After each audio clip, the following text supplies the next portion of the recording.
මම ඔයගොල්ලන්ට වීඩියෝ 3ක් අරගෙන ආවා. එකක් තමයි සාරියක් නිවැරදිව ලේසියෙන් අදින විදිය, ඔසරියක් ලේසියෙන් කොහොමද අදින්නේ කියලා සහ ඊට පස්සේ වැඩට යන කෙනෙකුට චූටි මේකප් එකක් දාගන්න විදියයි මේ දවස් ටිකේ ගෙනල්ලා දුන්නේ. ඊට පස්සේ මේ වීඩියෝ වල කමෙන්ට් කියවලා බලද්දී තේරුණා ඔයගොල්ලන්ට ඇවිල්ලා තිබ්බ ප්‍රශ්න ටික. සාරිය මම කලින් පොට නමාගෙන ඇවිල්ලා තමයි අදින්න කියලා දුන්නේ. එතකොට ඔයගොල්ලෝ කිව්වා අපි ටීචර් පොට නමන්න දන්නේ නැහැ. එතකොට කොහොමද පොට නමා ගන්න කියලා. ඔන්න දැන් අද සාරියක පොට නමන විදියයි කියලා දෙන්න. ඔන්න දැන් මම මොනවත් අද කරගෙන ඇවිල්ලා නැහැ. නමාගෙනවත් ඇවිල්ලා නැහැනේ. එහෙනම් ඉස්සෙල්ලම සාරියේ හොඳ පැත්ත. කනේ පිට හොඳ පැත්ත කියලා දෙකක් තියෙනවානේ. මේ හොඳ පැත්ත අරගන්න. අරගෙන මේ මුල්ලෙන් ඔහොම ගැටයක් ගහගන්න. දැන් ඊට පස්සේ මෙහෙම අරගෙන යන්නකො අත. දැන් ඔන්න හොඳ පැත්ත බලාගෙන අපි දැන් ඔන්න හොඳ පැත්ත දිගේ අරගෙන යනවා. ඔහොම අරගෙන යන්න. දැන් සාරියක හොඳ පැත්ත ඔන්න හොයාගත්තා. මෙයාව දාන්න බිමට. ඊට පස්සේ දැන් හොඳ පැත්ත මේ පැත්තනේ. දැන් අපි අපේ පැත්තට තියාගන්නවා කන පිට පැත්ත. මොන පැත්තද? අපේ පැත්තට අරගන්න කන පිට. එහෙනම් ඔන්න දැන් මගේ පැත්ත හැරිලා තියෙන්නේ කන පිට. ඔයගොල්ලෝගේ පැත්ත හැරිලා තියෙන්නේ හොඳ පිට. මේකේ මේ ඒකේ තව අඩුපාඩුවක් තිබ්බා. මම සාරිය වමට තමයි අදින්නේ. අර මේකේ වීඩියෝ එක ගද්දින් අර පැත්ත මාරු වෙලා තමයි ඔයගොල්ලන්ට පේන්නේ. දැන් හැම වෙලාවෙම මතක තියාගන්න කන පිට පැත්ත මගේ පැත්තටත් ඕගොල්ලෝගේ පැත්තට හොඳ පැත්තක් තමයි මේ හරවගෙන ඉන්නේ. ඊට පස්සේ මෙහෙම අරගෙන ඔන්න දැන් කන පිට තාම වෙනස් කරේ නෑ. අර විදිහටම අපි ලස්සන්ට රැලි ටික නවාගෙන යමු. මේ පළවෙනි රැල්ල දකුණු අත පැත්තට කියලා මතක තියාගන්න. පළවෙනි රැල්ල තමන්ගේ අත පැත්තට කන පිට, පළවෙනි රැල්ල දකුණු අත පැත්තට. මේ පැත්ත මූණ හරවලා ඉන්න ඕනේ. මේ පැත්ත මූණ හරවලා ඉන්නේ. ඊට පස්සේ ඔන්න ඔය ක්‍රමයට මෙහෙම නවාගෙන යන්න. වැරදුනොත් අපි ඉතින් ආයෙ පාරක් නමමු. අපිත් එහෙම. අපි දිනපතා නැමුවත් මේ ඉස්කෝලේ යන්න අපිටත් වරදිනවා. හරියට රැලි ගාන එන්නේ නැහැ. ඉතින් එන කල්ම නමනවා. නේ? ටුට් දාලා දැන් මේ සාරි අඳිද්දී මහා ලොකුවට නම දඟලන්න දෙයක් නැහැ. අපිත් මුල් කාලේ අඳිද්දී ඕගොල්ලෝ වගේම තමයි. මේ හරියට මෙනකල් නමනවා කීය හරි වෙනකල්. දැන් එහෙම ඕනේ නැහැ. අපේ ඔළුවේ තියාගන්න ඕනේ. දැන් පළවෙනි රැල්ල අනිත් රැලි වලට වඩා ටිකක් ලොකු වුණාට කමක් නැහැ. පළවෙනි රැල්ල අනිත් රැලි වලට වැඩිය චුට්ටක් ලොකු වුණාට කමක් නැහැ. ඇයි මොකද්ද ඒකට හේතුව? පළවෙනි රැල්ලෙන් තමයි අපේ මේ ඇඟ කොටස මෙහෙම පොට දැම්මම ඇඟ කොටස සම්පූර්ණයෙන් වැහෙන්නේ. එතකොට ඕගොල්ලන්ට තියෙන ප්‍රශ්නයක් සාරිය ඇඳහම මෙන්න මේ බඩ පේනවා කියලා. අන්නේ බඩ පේන්නේ නැති වෙන්න අපි කරගන්නේ මේ පළවෙනි රැල්ල ටිකක් ලොකුවට නමා ගන්න දෙන එක. පළවෙනි රැල්ල ටිකක් ලොකුවට නමා ගත්තම ඔයාගේ ඇඟේ කිසිම කොටසක් පේන්නේ නැහැ. ඒ නිසා අපි භාවිත කරන්නේත් ওই ක්‍රමෙම තමයි. එහෙනම් ඔන්න දැන් බලන්න කන පිට පැත්ත තමන්ගේ පැත්තට හැරිලා එයාව මුලින් අපි දකුණු අත පැත්තට දාලායි පටන් ගත්තේ වැඩේ. ඊට පස්සේ මෙහෙම නමාගෙන එද්දී දැන් ඔන්න හොඳ පිට පැත්ත වම් අත පැත්තට එනවා.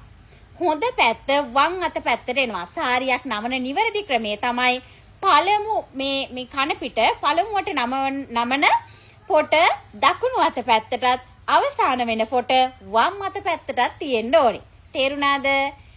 පළවෙනි පොට දකුණට අවසාන වෙන පොට වමට. ඔය විරුද්ධ දිශාවට තමයි තියෙන්න ඕනේ. ඊට පස්සේ මේ ටික මෙහෙම හදාගෙන පළවෙනි රැල්ල ලොකුවට ආවනම් වැඩි ගොඩ මේ හම් තියාගෙන ඉතින් කටු ගහන්න. මේ දිගටම නමාගෙන යන්න. හරි. ඊට පස්සේ මේ කරන්නේ සිල්ක් සාරියක් ඉඳ අයන් කරන්න ඕනේ නෑ. මේ අනිත් ඒවා ඒ විදිහට ඊට පස්සේ කරගෙන අයන් කරගෙන එන්න. ඊට පස්සේ අපි සාරිය මුලේ ඉඳන් අදින්න ආයේ මේ වීඩියෝ එකකින් කියලා දෙන්නම් ඈ. ඔන්න අපි ඔක්කොම දුවලා ගිහලා සාරිය නමාගෙන ආවලු. ඒ සාරිය පොට නමාගෙන මේ අයන් කරගෙන ආවා කියලා හිතමු. මම ගියේ නෑ. මම සාරිය අයන් කරන්න හරි හොරේ.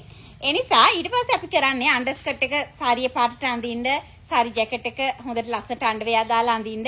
ඊළඟට කරන්න සාරියේ මේ ඉස්සලම මේ පටිය ගැට ගහන්න ඕනේ සාරියක් අඳිද්දි. අඩි උස සපත්තු දෙක දාගන්න. එහෙම නැත්නම් සාරියේ කොටට හිටනවා කියලා මම කලින් වීඩියෝ එකෙත් කිව්වා. ඊට පස්සේ මෙතන අපි ගැටේ දාගත්ත කෙනා මේ හොඳ පිට මෙන්න මෙතනින් ගහන්න.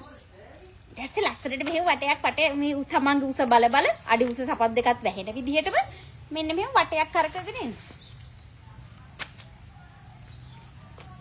හරි ඔන්න වටයක් කරකගෙන ආවා.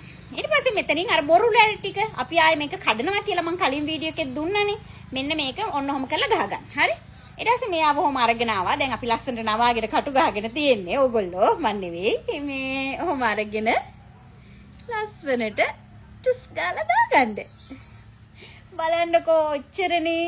මෙතෙන්ට මේ ඉස්සරහට එද්දි මේ සාරි පොටේ ලස්සන තැනක් අල්ලගන්න. දැන් මෙතන දැන් මේ පැති කැතයි වගේනේ. මෙතනනේ මේ ලස්සනට සාරිය මේ ලස්සනට මලක් එහෙම එන තැන. එතන මෙන්න මේ උර හිසට එන විදිහට දාගන්න. ඒවා ගැන චූටි අවබෝධයක් එනවා මුල් දවසේ අඳිද්දී අපටත් ඔහොම බෑ. මේ අපිත් කැතට තමයි ඇඳගෙන ගියේ. අපිට ඔහොම කියලා දෙන්න කවුරුත් හිටියෙත් නෑනේ. අනිත් අය ඇඳගෙන ඉනවා දිහා බල ඔහොම ඇඳගෙන ගියේ. ඉතින් ඔන්න ඔහොම ලස්සනට මෙතෙන්ට එන්න මේ බෝඩි මේ මොකක් හරි ලස්සන තැනක් අල්ලගෙන එයාම මෙතෙන්ට ගන්න. පොට කොටට දානවා කිව්වේ අර. පොට කොටට දානවා කිව්වේ මේ කාරි වල අපි දිගට පොට දාන්නේ නෑ. ඊට පස්සේ මෙතන ඔහොම හදාගෙන මෙතනින් මෙහෙම ලාවට කට්ටක් ගහගන්න. හැබැයි මේ කට්ට ආයෙසරයක් අපි ගලවනවා. ඔයගොල්ලෝ දැන් දන්නවා මට වැඩි සාරියක් දෙන්න මම අර කලින් වීඩියෝ එකේ දැම්ම නිසා. මේ ඔහොම දැන් දැම්මා. ඊට පස්සේ මෙතන හොඳට මෙතනින් අත තියාගෙන තද්ද කරලා ගන්න. ලස්සනට සාරිය නීට් වෙන්නේ මේ තද කරන එකේ. මෙන්න ලස්සනට ඔම කරලා ගන්න. අරගෙන මෙතෙන්ට මේ අත මෙහෙත් එක තද වෙන්න ඕනේ. මේ හොඳට තද කරන්න. තද කරලා මෙන්න මෙයාව ඔහොම තද කරලා අරගෙන අර අපි දැන් අර බොරුවට දාගත්ත රැලි ටික චුස් ගාලා ගලවලා අයින් කරා. මේවා මේ පාතින් අඳින්න එපා. මේ උඩට කරලා පෙකණේට උඩින් ගන්න සාරිය අඳින්න. ඊට පස්සේ මෙන්න මෙහෙම කරලා ඇලේට හිටින විදිහට මෙන්න මෙහෙම කට්ට ගහන්න. ඇලේට හිටින විදිහට ගැට්ට ගහන්න මුලින්ම සාරිය අඳින කෙනෙක් නම් මේ වගේ සිල්ක් සාරියක් අඳින්න ගන්න. කොටන් සාරිය අඳින්න ගන්න එපා. ඒක අත හුරු වුණාට පස්සේ අඳින්න. කොටන් සාරිය අර හසුරවන්න ඒ කියන්නේ මේක තමයි සාරියට ලේසිම. අරකට ඉතින් ලේසි පුරුදුනහම. මෙහෙම කළා ඇලේට ගහන්න. මේ බඩත් එක්ක තද වෙලා නේද මේ? එහෙම හිටින්න ගන්න. ඊට පස්සේ එහා පැත්තේ තියෙන මේ ඉතුරු වෙලා තියෙන පොට අරගෙන දැන් ඔන්න නියම රැලි ටික තියන්නයි හදන්නේ. හරියටම ලස්සනට. ඔහොම අත අරගෙන කියලා තියන්න.